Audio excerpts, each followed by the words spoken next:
Leah Morgan always said her life wasn't perfect, but it was good enough. At 26, she was working as a freelance illustrator from her sunny apartment above a little bookstore in the heart of town. Every morning started with the smell of fresh coffee, the chatter of the street below, and a quick doodle in her sketch pad before tackling the day. She had a small group of friends who felt like family. Every Friday night was movie night at Sam's place, where mismatched mugs and cozy blankets were part of the routine. Life felt peaceful. Her favorite part of the week? Sunday brunch with her mom. They'd go to the same cafe, order the same waffles, and talk about everything from plants to future dreams. Leah used to laugh and say, "Nothing exciting ever happens to me." If only she knew. She tied her hair up in a messy bun that day, just like always. It was long, a little wavy, and completely unruly. She always said it had a personality of its own. And that morning, as the summer sun spilled through the window and her cat curled up next to her laptop, Leah had no idea her world was about to turn upside down. But for now, everything was okay. More than okay. She was still the girl with dreams in her heart, a sketchbook full of color, and a life just beginning. Leah's days were a quiet mix of creativity and comfort. She had just landed a steady freelance job illustrating a children's book, a project she dreamed of for years. Her tiny studio was covered in watercolor samples, storyboards, and little sticky notes with reminders like, "You got this, Leah," and "Tea first, then magic." People in her town adored her illustrations. Kids often stopped by the bookstore just to ask if the drawing lady upstairs was in. Sometimes she'd let them watch her work. Those moments made her feel like what she did actually mattered. She wasn't famous, she wasn't rich, but she was happy. Her mom, Angela, had been her biggest cheerleader since day one. "I still have your drawing of a three-legged horse from kindergarten," her mom would tease, sipping her coffee with that soft smile only mothers seem to have. Leah would always laugh and reply, "It was abstract."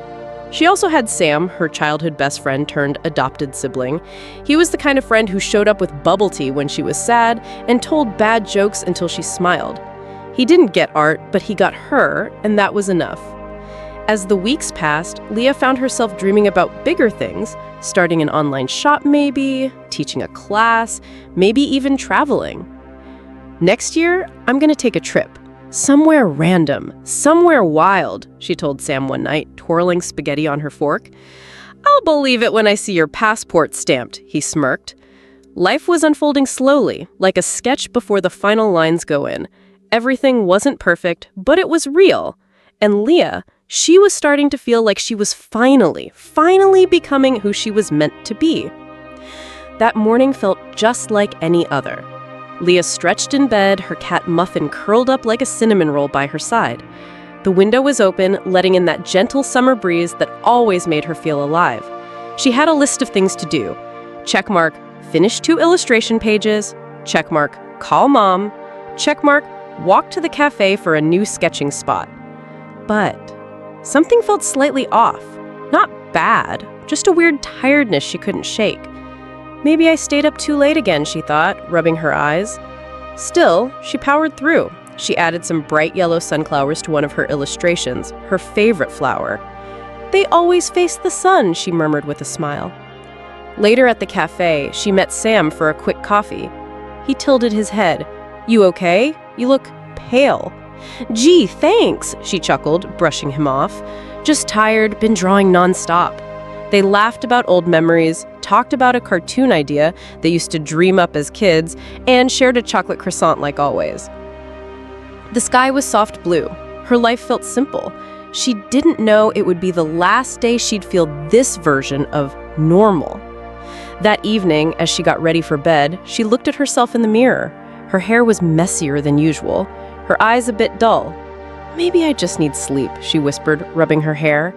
She turned off the lights, closed her eyes, and tomorrow, everything would change. It started with a lump. Just a small, strange bump Leah had noticed in the shower a week ago. She didn't think much of it at first. Maybe a bruise? Maybe nothing. But after it stayed there for days, her mom nudged her to get it checked out. "Just to be safe," Angela said, gently, trying to hide her worry. So Leah went to the clinic, alone. She joked with the nurse, smiled at the doctor, and nodded through the usual questions. But when the doctor's hand paused during the exam, the room changed. He didn't say much, just that they'd run a few tests. "It's probably nothing," he said, with that careful tone that made her chest tighten. A few days later, she got the call. Leah had just come back from picking up groceries when her phone rang. She saw the clinic's name on the screen and felt a jolt. "Okay, no big deal. They're just being thorough." She answered casually, but the voice on the other end wasn't casual at all. "Hi, Leah. We've reviewed the results from your biopsy. I'm afraid it came back positive for breast cancer." The world stood still. She blinked. She heard the doctor's voice continue, saying things like early stage and treatment options and next steps. But her brain had already shut down. Her mouth went dry. Her knees felt weak. Cancer? Me? She sat on the kitchen floor, phone still pressed her ear, heart pounding. And just like that, the quiet life she loved cracked wide open. Leah stared at the wall for a long time after the call ended. Everything felt blurry, like she was floating outside her own body. Then she did the only thing that made sense. She called her mom. "Hey, sweetheart," Angela answered, cheerful as always. "Everything okay?" Leah tried to speak, but her voice cracked. That was enough for her mom to know. "Leah?" Silence. "I got a call," Leah whispered. "It's cancer. Breast cancer."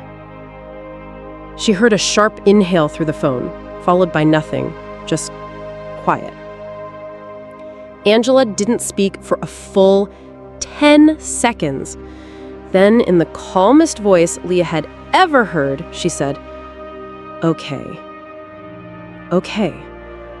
We're going to take this one day at a time, honey. You're not alone." That broke Leah. She cried. Hard. And her mom just listened, gently saying, "I'm here. I've got you. We'll get through this." Angela came over within 20 minutes, arms full of snacks, tissues, and a blanket that still smelled like home. They sat together on the couch in silence for a while. No big speeches, no forced positivity, just the quiet comfort of a mother holding her daughter like she was 5 years old again. Leah had so many questions, so many fears, but for tonight, all she needed was her mom's steady hand and soft voice saying, "You are strong, and I'm right here." The waiting room was too bright. Leah sat in a stiff chair, her hands gripping a paper form she hadn't filled out yet. Her mom sat beside her, pretending to read a magazine, but her eyes hadn't moved in 5 minutes. There were other women in the room, too. Some looked tired, some wore scarves over their heads. One had no hair at all. Leah felt like she was seeing her future in fast forward, and it terrified her. The nurse finally called her name, and everything inside her screamed, "Don't go!" But she stood up anyway. The doctor was kind, gentle, professional. He explained everything in a calm tone, like it was a math problem and not Leah's entire life. "Stage 1, he said. "That's good news. It means we found it early." Good news? Leah wanted to laugh and cry at the same time. He talked about treatment options: surgery, chemo, radiation, hormone therapy. Long words, long timelines, a whole new language she hadn't asked to learn. "When will I lose my hair?" she asked suddenly, her voice smaller than she meant. There was a pause, then a soft reply. "It usually starts falling out 2 or 3 weeks after the first round of chemo." Leah nodded, like she understood, like she was okay. But as soon as the appointment ended, she went straight to the restroom, locked the door, and stared at her reflection.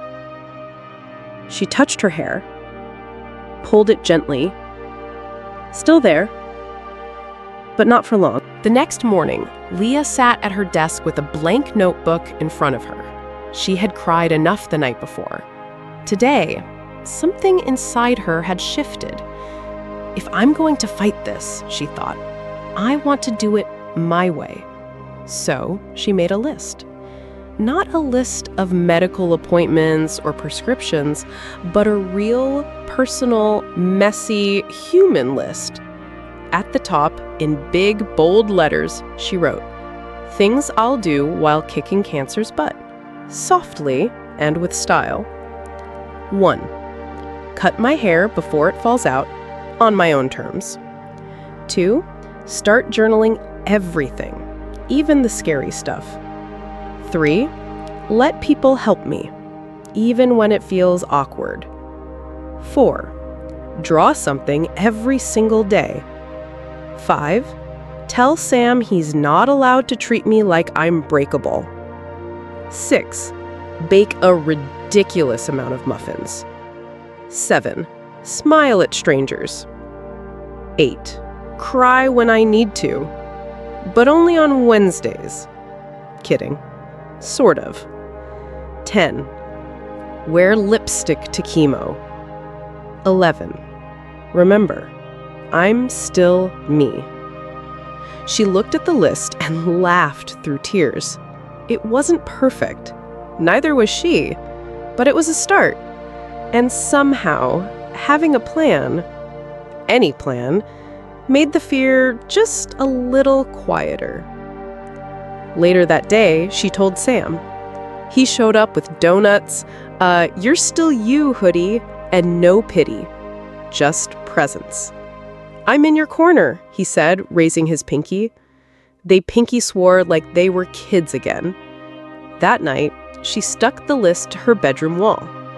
And for the first time in days, she felt like maybe, just maybe, she could do this.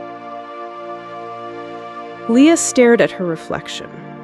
Her long, wavy hair framed her face, something she'd always considered part of her identity. The way it puffed up on humid days, the way it curled just enough to look artsy, the way it had always been there. But now, it had become a countdown. She didn't want to wait for cancer to take it. She wanted to let it go, on her terms. So, she called Iris, a local hairstylist and an old friend from high school. "Are you sure?" Iris asked softly. Leah nodded. "I want to do this before chemo starts.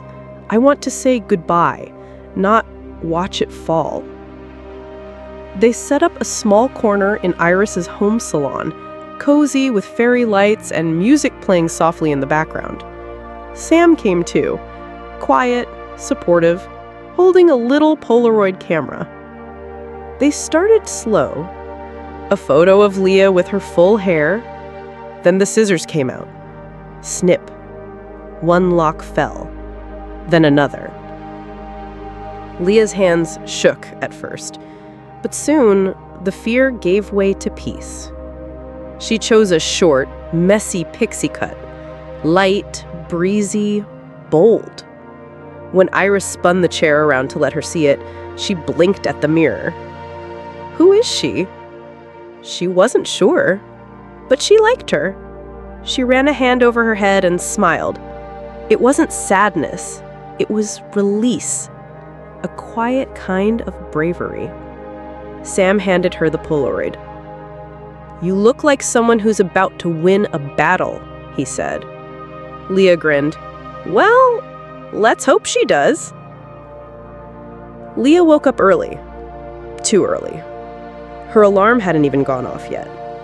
Today was her first chemo session. She sat on the edge of her bed, staring at her reflection. Her new pixie cut framed her face in a way that made her look stronger, fiercer. But inside, she was scared. Still, she remembered her list. Wear lipstick to chemo. So she did. A deep berry shade. Bold. Brave. Not for anyone else, just for herself. Her mom drove her to the clinic, her hand never letting go of Leah's the whole way. Sam tagged along too.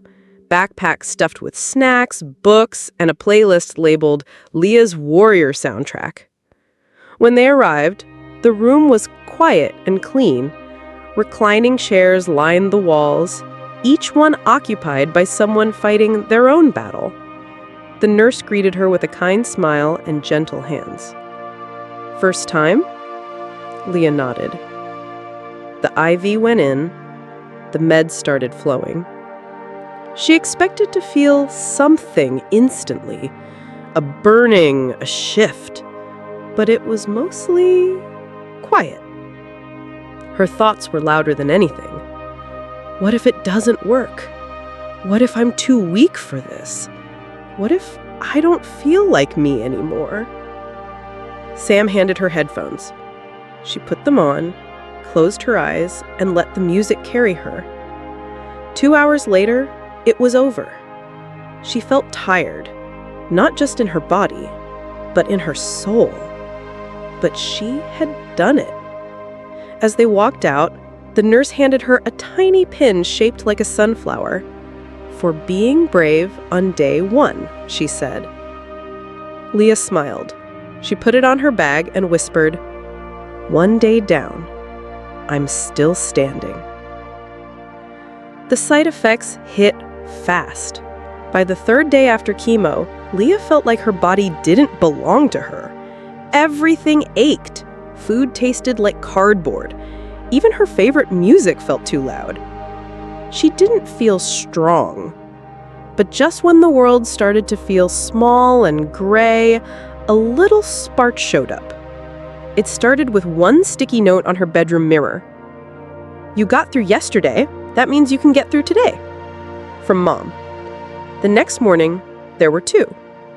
Then 5. Then 10. Sam had snuck in while she slept and covered her wall with colorful sticky notes, each one a message of love, jokes, encouragement, or tiny doodles. Still cooler than 98% of humanisons. You survived chemo. You can survive bad TV. Remember, your hair doesn't define your magic. Even her old art teacher dropped one off at the bookstore below. Your story isn't over. It's just getting more colorful. Friends mailed postcards, kids from the bookstore sent hand-drawn get-well-soon monsters and rainbow hearts. One child wrote, "You're my favorite drawing lady. Please don't stop drawing." Leah stared at the wall, now a canvas of compassion, and felt the tightness in her chest ease a little bit. She wasn't alone. And even on the days when she had no strength to smile, these notes whispered to her, "You are loved. You are strong. You are still you." By the 3rd chemo session, Leah was exhausted in ways she couldn't explain. She tried to stay positive. She wore the lipstick. She kept the notes on her wall. She even attempted to draw. Once. But the lines wouldn't come. Her hands felt weak. Her heart even weaker. One morning, she woke up to clumps of hair on her pillow. She had expected it, prepared for it even, but no one tells you how quiet and personal that moment is, like watching a version of yourself fall away, piece by piece. Leah stared into the bathroom mirror and didn't recognize herself. Her eyes were puffy, her skin pale, her spirit dim. And when she reached for her sketchbook, hoping to feel some small spark of her hand trembled. The pencil dropped. And that was it. She broke. Tears came hard and fast, like a wave she couldn't stop. "I can't do this," she whispered. "I'm so tired. I feel gone." Her mom tried to comfort her. Sam brought soup and silly hats, but nothing helped. The girl who once filled pages with bright, magical drawings couldn't even hold a pencil. She stopped answering texts. She canceled an appointment. She didn't want to fight anymore. One night, she curled up under her blanket and whispered to the dark, "If this is what strong looks like, I don't want to be strong." And the room answered with silence. Leah didn't leave her bed for 2 days. The curtains stayed closed, her tea turned cold. The world kept spinning outside, but inside her room, time stood still. Then, on the third morning, she noticed something. An envelope. It had been sitting on her windowsill, tucked between books and notebooks she hadn't touched in weeks. She didn't even remember putting it there. In soft handwriting, it read, "To future me when you're having a really, really bad day." She blinked. It was hers. She had written it weeks ago during that one strong afternoon when she made the things I'll do while kicking cancer's butt list. She had totally forgotten. Hands trembling, she opened it. Inside was a letter written in her own looping handwriting. "Hey you. Yeah, you, the version of me who's probably falling apart right now. I don't know how bad it is today, but I know you're scared. And I want to tell you something. You don't have to be perfect. You don't even have to be brave all the time. You just have to breathe. And when you're ready, pick up the pencil. Just one line. Even if it's shaky, you're still you. I promise. Love, the you who believes in you, even on the days you don't." Leah clutched the letter to her chest, tears falling fast, but not the hopeless kind this time. These were soft, cleansing. She got up, opened the window, let the sunlight in, and for the first time in weeks, she reached for her sketchbook. The sketchbook sat on her desk, still dusty. Leah stared at it like a mountain. So small, so familiar, and yet so terrifying. But the letter from her past self still lay open beside her, like a lifeline. Just one line. So she opened the book. Her hand hovered over the page. The pencil felt heavy. Her fingers weren't steady. Her breath caught in her throat. Then, she drew a single wobbly line. It wasn't straight. It wasn't neat. But it was real.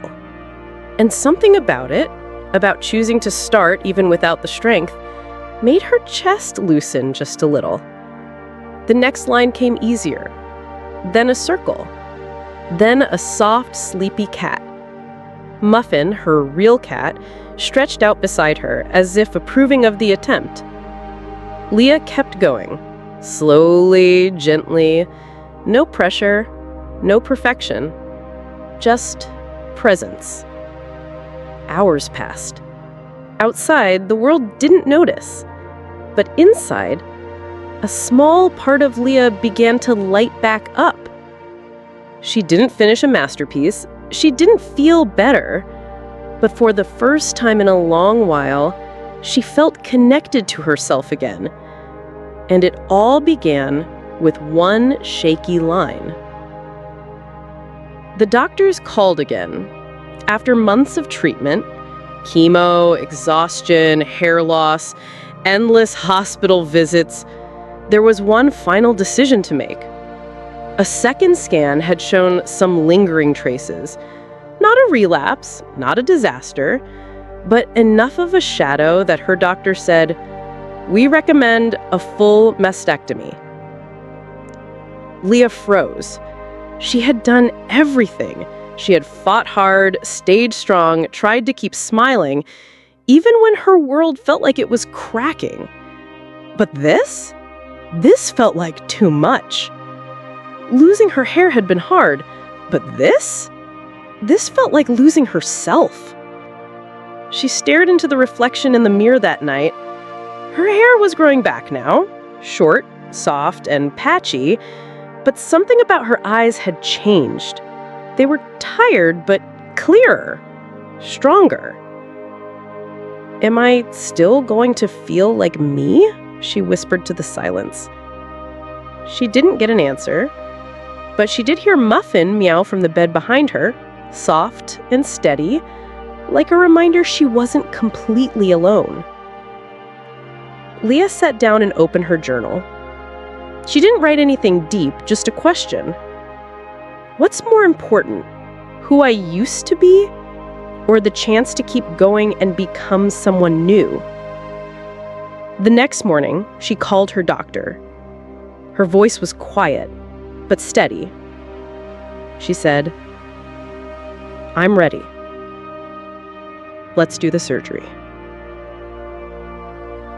And with that, she chose life. Not the old life she had before, but the one still waiting for her. The hospital room was quiet. Leah slowly opened her eyes, blinking against the soft morning light that crept in through the blinds. Everything felt distant, heavy, like she was floating just outside her body. And then, pain. A dull, deep ache in her chest. She remembered. The surgery was over. Her chest felt wrapped, bandaged, changed. She didn't want to look yet, not today. But when her mom leaned over and gently brushed a strand of hair from her forehead, Leah knew she had made the right decision. "Hey, sweetheart," her mom whispered. "You did it. You really did it." Leah blinked back tears. She wasn't sure if they were from relief, grief, exhaustion, or all three. Later that afternoon, Sam walked in wearing the worst Team Leah t-shirt she'd ever seen. Bright neon green, crooked iron-on letters, and a tiny cartoon version of her holding a pencil like a sword. Leah actually laughed. "Please tell me you didn't wear that in public," she groaned. "3 grocery stores and a gas station," he said proudly. Even in pain, even with bandages, she felt something inside her that she hadn't felt in weeks. Light. She hadn't lost herself. She'd just shed a part of her to protect the rest. That night, she finally opened her sketchbook again. She didn't draw a self-portrait. She drew a phoenix. Recovery wasn't fast, or easy, or tidy. Leah had days where she couldn't lift her arms without wincing. Nights where sleep came in short, restless bursts. Mornings where looking in the mirror felt like meeting a stranger. But she also had moments. Tiny, shimmering moments. Like the first time she got out of bed without help. The first time she buttoned her shirt by herself, even though it took her 10 whole minutes. The first time she looked at her scar and didn't cry. She just breathed. Sam started taking her on victory walks. Just a few steps outside her apartment at first, then to the end of the street, then one day all the way to their favorite coffee shop. "You're doing it," he whispered one day, handing her a latte. She smiled, slowly, like a very dramatic turtle. Her doctor told her the tests looked good. "You're healing," he said with a smile. And her hair. It was growing. Short and soft and uneven, but there, like a promise. One day, she opened her old art folder and found her sunflower drawings, the ones from before everything happened. She taped one to her wall next to her list.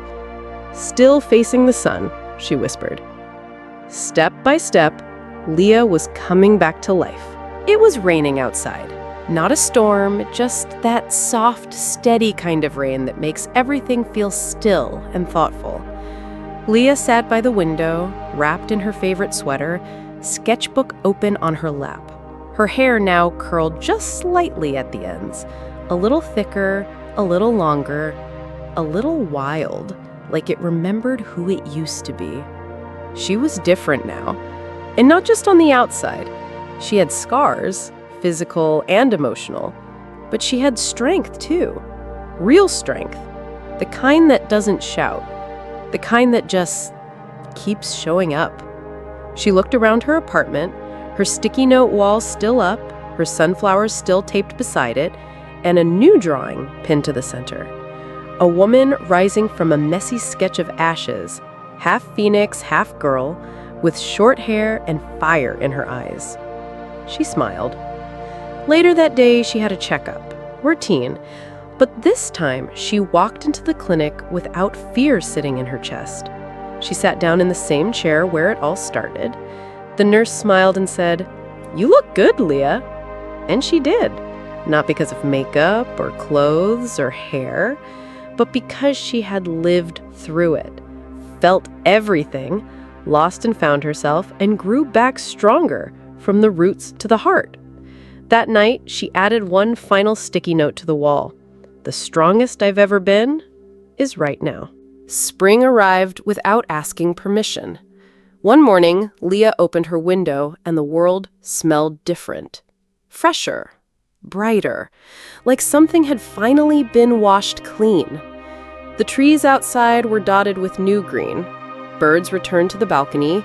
Even muffins seemed more playful, batting at sunbeams on the floor.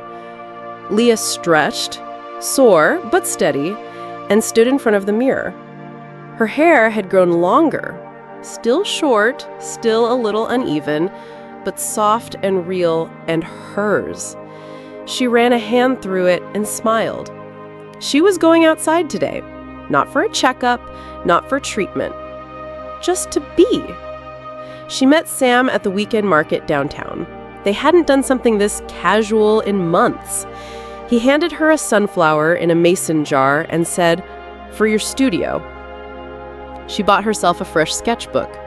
No hospital tags, no labels, just blank pages and possibility. At one booth, a little girl stared at her curiously. "Are you the drawing lady from the bookstore?" Leah knelt down, smiling. "I am." "Can you draw me a dragon?" the girl asked. "Only if it's a sparkly one," Leah replied. As she sketched, other kids gathered. It felt like a full circle, the beginning returning, but wiser, softer, fuller. Later that evening, she went home and lit a candle. Not because she was mourning, but because she was grateful. Not everything had gone back to the way it was, but maybe that was the point. She wasn't who she was before. She was more. The apartment was quiet, filled with warm, late afternoon light. Leah sat at her desk, the same one where she had once made a list about kicking cancer's butt. Now, with her new sketchbook beside her and a sunflower in a jar watching from the windowsill, she opened her journal and began to write. Not for the world, not for a blog, just for herself. Specifically, the version of herself from that one day, the day she got the call. Dear me, the one who's sitting on the kitchen floor, holding her phone like it's a bomb. You're terrified. You're angry. You think this will break you. But I need you to know it won't. You're going to cry more than you ever have. You'll feel like a stranger in your own body. You'll lose parts of yourself you thought you couldn't live without. But then, you'll find other parts, hidden ones. Quiet, strong, beautiful ones. You'll cut your hair. You'll wear lipstick to chemo. You'll draw again. You'll laugh at dumb jokes and hold your mom's hand and walk into the sunlight even when it hurts. You'll grow. Not back into who you were, but into someone even better. So cry if you need to. Break down if you have to. But don't you dare forget this. You survive, and then you shine. Love, the you who made it.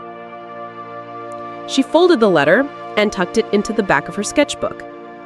And for the first time in a long time, Leah didn't feel like she was healing anymore. She felt whole. It was exactly 1 year since Leah's first chemo session. She marked the day not with a party or a post, but with a quiet moment at her favorite spot, a hill just outside town where you could see the skyline and the sky touch in soft, endless blue. She brought her sketchbook, the new one. The last page was still blank, but she had filled the rest with phoenixes, wildflowers, silly cartoons, quiet portraits, messy journaling, and bright, unfinished dreams. Every page told a piece of her story. Not just the struggle, but the becoming. She sat in the grass, Muffin curled beside her in a little pet backpack, and Sam standing a few feet away, pretending not to tear up. Then, without hesitation, Leah drew a sunflower. But this time, it wasn't alone. It stood in a field of others, some tall, some short, some bent, but all facing the light. At the top, she wrote, "I didn't just survive. I lived." She closed the book and smiled. The wind blew softly, carrying away the silence and the sadness that once lived here. In its place was peace, growth, wholeness. And Leah? She stood up. Not the same girl who once sat crying on the kitchen floor, but a woman who had walked through the fire, bloomed through the ashes, and found herself in the pages of her story.